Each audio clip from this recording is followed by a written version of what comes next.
پاکستان میں بولو پاکستان میں نہیں بن سکتا. یہ سپریم لا ہے قرآن و سنت پاکستان کا. حضرت قائد اعظم رحمۃ اللہ علیہ سے ایک دفعہ کسی جگہ پوچھا گیا کہ آپ پاکستان کی بات کرتے ہو, ملک علیحدہ بنا رہے ہو, تو اس کے لیے آئین کی کیا صورت ہوگی؟ ظاہر ہے کوئی دستور بھی دینا ہوگا, کوئی آئین بھی دینا ہوگا, تو کس صورت میں آپ اس ملک کو چلاؤ گے؟ حضرت قائد اعظم نے فرمایا ہمیں نیا آئین بنانے کی ضرورت نہیں ہے, مصطفیٰ ہمیں قرآن کی صورت میں آئین عطا فرما دو. یہ حضرت قائد اعظم رحمۃ اللہ علیہ کے کتنے ہی فرمودات, ارشادات اور ان کے خطابات ہیں.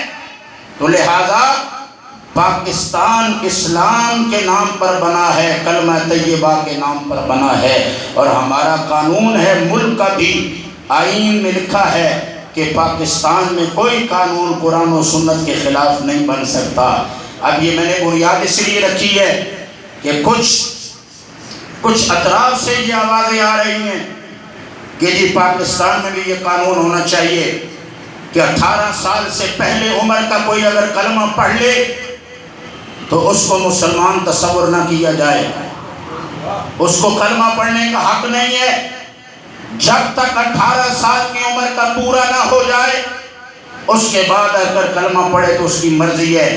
18 سال سے پہلے عمر کا بندہ, بچہ, نوجوان اگر کلمہ پڑھتا ہے تو اس کا کلمہ تصور نہیں کیا جائے گا, اسے مسلمانوں کے لسٹ میں نہیں لکھا جائے گا.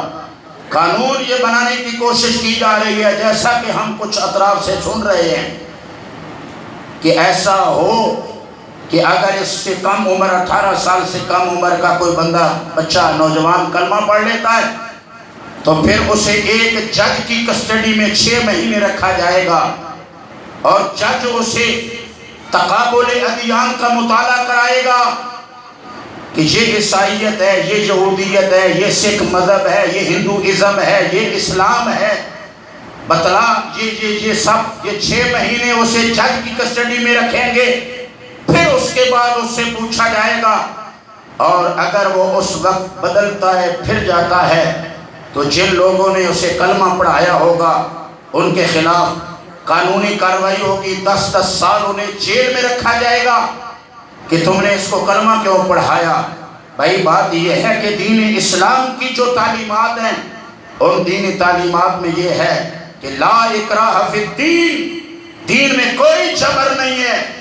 کوئی یہ نہیں کر سکتا کہ بندوق لے کے کسی کے سر پہ کھڑا ہو جائے کہ پڑھ کلمہ نہیں تو میں تجھے مار دوں گا. شریعت اسلام نے کہا ایسے کلمہ نہیں پڑھا سکتا. کلمہ اسی کا قبول ہے جو زبان سے بھی پڑھے اور دل سے تصدیق بھی کرے. اقرار باللسان و تصدیق بالقلب. اسلام میں یہ چیز ہے کہ زبان سے صرف اقرار قبول نہیں ہے, جب تک تصدیق بالقلب بھی ساتھ نہ ہو.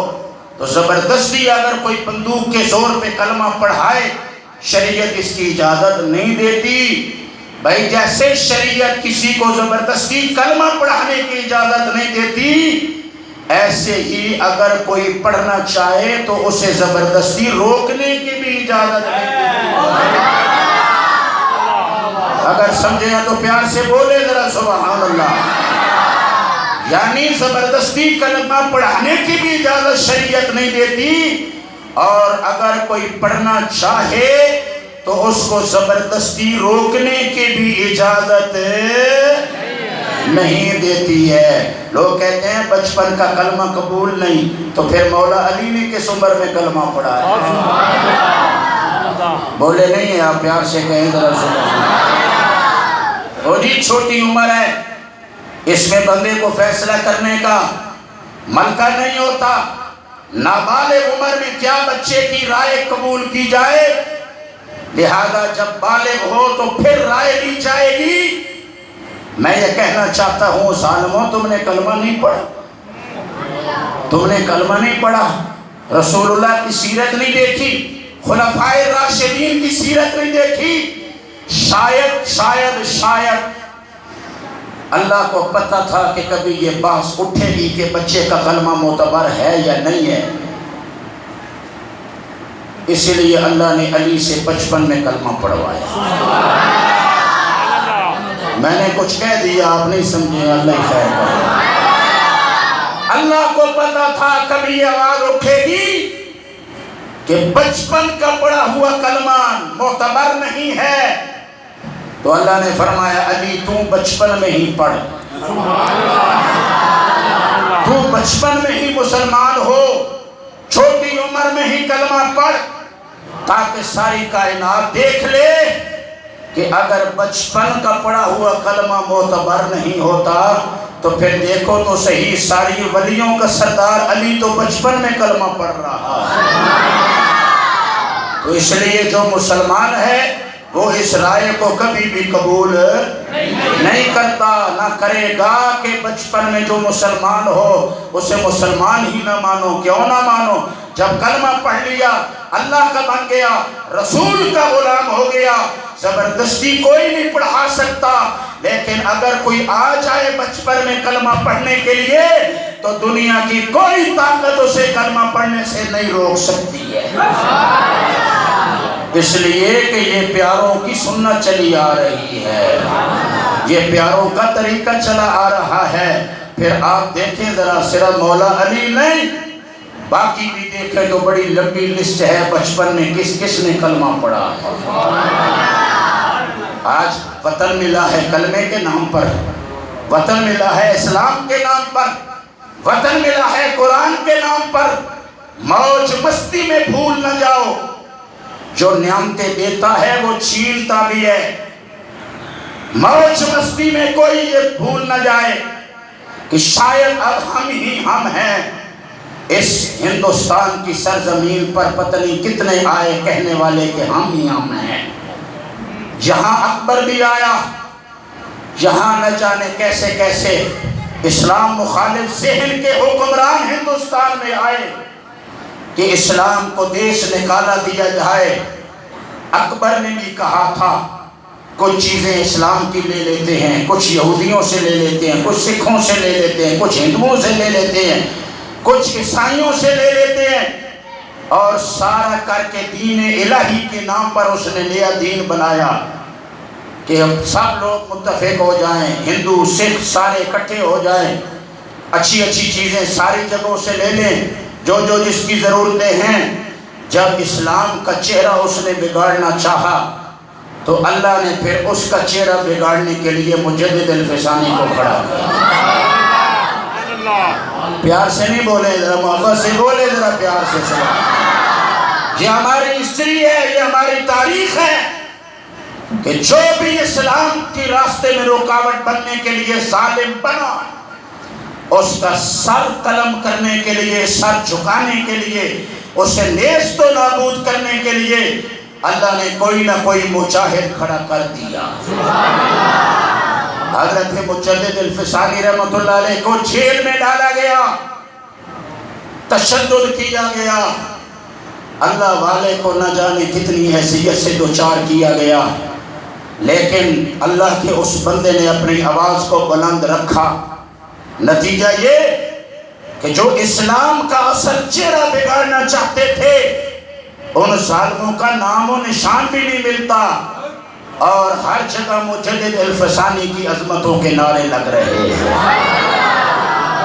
ہر جگہ مجدد الفسانی کی عظمتوں کے نعرے لگ رہے ہیں۔ اس لیے تاریخ میں یہ محفوظ ہے کہ وہ مٹ گئے جنہوں نے اسلام کے لیے سازشیں کی، اور وہ دونوں جہانوں میں سر بلند ہوئے جنہوں نے سب کچھ اسلام کے لیے قربان کیا۔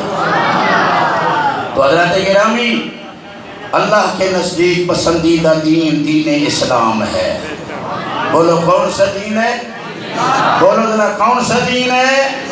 دین اسلام ہے، دین اسلام ہے۔ اور ہم یہ وثوق رکھتے ہیں اور ہماری امید ہے اور ہماری یہ خواہش ہے کہ پاکستان میں بڑے عرصے کے بعد امن آیا ہے، دھماکوں سے جان چھوٹی ہے، وگرنہ ہر روز نماز پہ آتے تو پریشان ہوتے کہ نہ جانے اب کیا ہوگا۔ بڑے عرصے کے بعد اللہ کا فضل ہوا، پاکستان میں امن قائم ہوا۔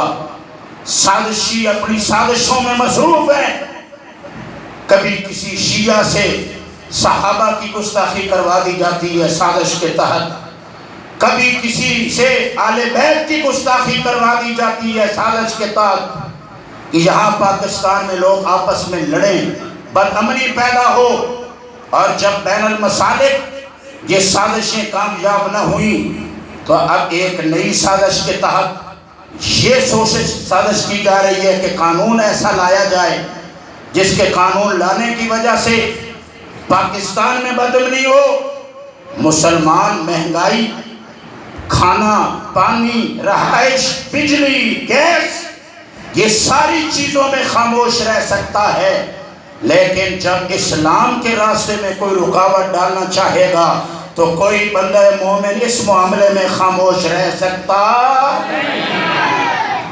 گناہگار سے گناہگار بندہ ہے، چاہے مزدور سے مزدور بندہ ہے، غریب سے غریب بندہ ہے، وہ کہتا ہے مجھے سیاست سے کوئی غرض نہیں، بھائی جانے ملک جانے، سیاست جانے، سیاستدان جانے، لیکن جب بات آئے گی مصطفیٰ کے دین کی،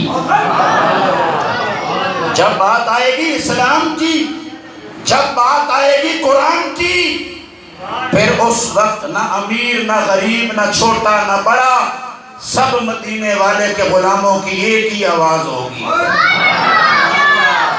اس لیے میں سمجھتا ہوں کہ شاید سازشی جال بن رہے ہیں یہ بھی سازش کا، کہ چونکہ قوم نے اس کو قبول نہیں کرنا تو لہذا اس حوالے سے کوئی کوشش کی جائے کہ پھر دوبارہ سے پاکستان میں بدامنی ہو، دائیں بائیں کے جو حالات ہیں وہ کسی سے پوشیدہ نہیں، لیکن پھر بھی میں اللہ کے گھر میں کہہ رہا ہوں جیسے سازشی پہلے ناکام ہوئے، پاکستان کا کچھ نہیں بگاڑ سکے، ایسے ہی اس دفعہ بھی ناکام ہوں گے، پاکستان کا کچھ نہیں بگڑے گا، مصطفیٰ والے ہر مقام پہ سرخرو رہیں گے، مصطفیٰ والے سرخرو رہیں گے، اور جن ظالموں نے یہ سازش کی یا کریں گے وہ منہ چھپاتے پھریں گے، لوگوں کے سامنے منہ کرنے کے قابل بھی نہیں رہیں گے، اس لیے کہ اللہ کا پسندیدہ دین دین اسلام ہے، جو اس کے لیے مخلص ہو، جو اس روشنی کو آگے لوگوں تک پہنچائے، اللہ اس کو انعام کے طور پہ دونوں جہانوں کی عزتیں عطا فرماتا ہے، اور جو اس روشنی کو بجھانے کی کوشش کرے، چونکہ یہ انسانیت کا مذہب ہے، یہ انسانوں کا مذہب ہے، فطرت ہے، فطرت انسانیہ جس کا تقاضا کرتی ہے کہ مجھے وہ ملے، تو فطرت انسانیہ کے عین مطابق جو مذہب ہے اسے مذہب اسلام کہا جاتا ہے۔ میں نے کچھ کہا ہے، بلند آواز سے کہیں ذرا سبحان اللہ۔ یہ تمام انسانوں کی ضرورت ہے، جن تک ابھی کلمہ نہیں پہنچا، جن لوگوں تک اسلام نہیں پہنچا، یہ ان کی بھی ضرورت ہے، اور جو ظالم ان کے اس ضرورت کے راستے میں رکاوٹ ڈالے گا، نہ خدا معاف کرے گا نہ انسان معاف کریں گے، اس لیے کہ یہ وہ روشنی ہے جس روشنی سے بندہ دونوں جہانوں میں کامیاب ہو جاتا ہے۔ اسلام اللہ کا پسندیدہ دین ہے، دین پھیلانے والوں کو اللہ پسند فرماتا ہے، بولو دین پھیلانے والوں کو اللہ پسند فرماتا ہے۔ اللہ حضرت سلمان فارسی رضی اللہ تعالیٰ عنہ اسلام پہ فخر کیا کرو، ہاں فخر کیا کرو اسلام پہ کہ ہم ہیں مسلمان، سر نیچا نہ کرو مسلمانوں، فخر سے کہو کہ شکر ہے ہم مسلمان ہیں، یہ باعث فخر ہے کہ ہمارے گلے میں خاتم النبی شیر کی غلامی کا پٹا پڑا ہوا ہے۔ ہندو سر نیچا کرے، سکھ سر نیچا کرے، یہودی سر نیچا کرے، عیسائی سر نیچا کرے، اس کائنات میں سب سے حسین دین اللہ نے اسلام مسلمانوں کو عطا فرمایا، مسلمان سر کیوں نیچا کرے؟ حضرت سلمان فارسی جب مسلمان ہوئے تو کسی نے ان سے نسب پوچھا، اوے سلمان فارسی تیرا دادا کون ہے؟ اوے سلمان فارسی تیرا باپ کون ہے؟ او دور سے سفر کر کے یہاں آیا مسلمان بنا، بتلا تو صحیح تیرا تعارف کیا ہے؟ حضرت سلمان فارسی نے جو تعارف کروایا سنو. حضرت سلمان فارسی کہنے لگے مجھ سے میرا نسب پوچھتے ہو؟ سلمان بن اسلام بن اسلام بن اسلام.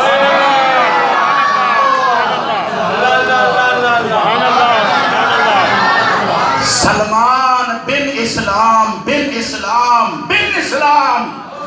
اوئے میرا باپ نہیں ہے، میرا باپ کی جگہ بھی اسلام ہے، میرے دادے کی جگہ بھی اسلام ہے، میرے پردادے کی جگہ بھی اسلام ہے. سلمان فارسی نے یہ کیوں کہا؟ فرمایا لوگ باپ دادا کے نسب پہ فخر کرتے ہیں، سلمان کو اسلام لانے پہ فخر ہے. سلمان بن اسلام بن اسلام بن اسلام. میں وہ سلمان ہوں جو اسلام کا بیٹا ہوں، اسلام کا پوتا ہوں. میں اسلام کا بیٹا ہوں، میں اسلام کا پوتا ہوں. او مجھ سے نسب پوچھنے والوں، تعارف پوچھنے والوں، میرا تعارف اسلام ہے، میرا تعارف دین ہے. اس لیے حضرات گرامی یہ سچا سچا کھرا دین، اللہ کا پسندیدہ دین، دین اسلام، یہ روشنی ہے، یہ نور ہے، یہ اللہ کی طرف سے برکات ہیں. تو لہذا اس دین اسلام کو جو پھیلانے والے ہیں انہیں اللہ پسند کرتا ہے، اور جو ظالم اس راستے میں کسی انداز سے کوئی رکاوٹ ڈالیں، چاہے قانون کی صورت میں چاہے کسی اور صورت میں، اللہ انہیں پسند نہیں کرتا. اور جنہیں اللہ ناپسند کرے، اللہ کے دین کو روکنے کی کوشش کوئی کرے، تو پھر اللہ اسے ایسے مٹاتا ہے کہ اسے نشان عبرت بنا دیا جاتا ہے. یقیناً اسلام کی وجہ سے ہر ایک کی عزت ہے، اور پاکستان کی بقا بھی اسلام کی وجہ سے. پاکستان جن بنیادوں پہ کھڑا ہے ان بنیادوں کا نام کلمہ طیبہ ہے، اسلام ہے، دین ہے، قرآن ہے. اگر ان بنیادوں کو کھوکھلا کرو گے تو پھر عمارت کو کھڑا کرنا ممکن نہیں ہو سکے گا. اللہ تبارک و تعالیٰ ان تمام تر سازشیوں کو جو پاکستان میں بد امنی پھیلانا چاہتے ہیں، باہمی کچھ تو خون کرانا چاہتے ہیں، پاکستان کی معیشت کو تباہ و برباد کرنا چاہتے ہیں مزید، کہ تاکہ یہ ہوگا تو پھر جلوس ہوں گے، پھر دھرنے ہوں گے، پھر کالے ہوں گی، پھر ہڑتالیں ہوں گی، تو معیشت پھر دوبارہ تباہ و برباد ہو پاکستان کی. یہ جس کسی کی بھی سازشی ذہن ہے اللہ اسے نیست و نابود کرے. پاکستان میں جیسے امن ہے، مصطفیٰ کی غلامی پہ فخر ہے، اللہ آنے والے ماہ و سال میں بھی مسلمانوں کو اللہ ہر معاملے میں سرخرو فرمائے. ان الدین عند اللہ الاسلام، اللہ کے نزدیک پسندیدہ دین دین اسلام ہے، اور جو اس دین کے پیروکار ہیں وہ بھی اللہ کے نزدیک محبوب ہیں. اللہ تعالی ہمیں ہمیشہ اسلام کا رکھے اور اسلام کا مبلغ رکھے، اسلام کا مجاہد رکھے، اسلام کا پیروکار رکھے، اور اسلام پہ فریفتہ ہونے والا رکھے. اللہ ہماری آنے والی نسلوں کو بھی حسنین کے نانا کی غلامی عطا فرمائے. وآخر دعوانا